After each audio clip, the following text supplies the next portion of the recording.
அதாவது நான் மரியாதையா பேசினா கூட அதை தவறா எடுத்துக்கிறாங்கன்னா பாத்துக்கங்களேன்.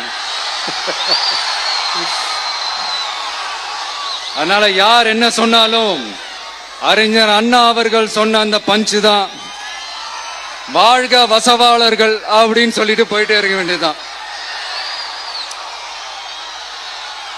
நான் மதுரை மாநாட்டில் உங்க எல்லாரையும் நேர்ல சந்திக்க வரேன்னு சொல்லியிருந்தேன்.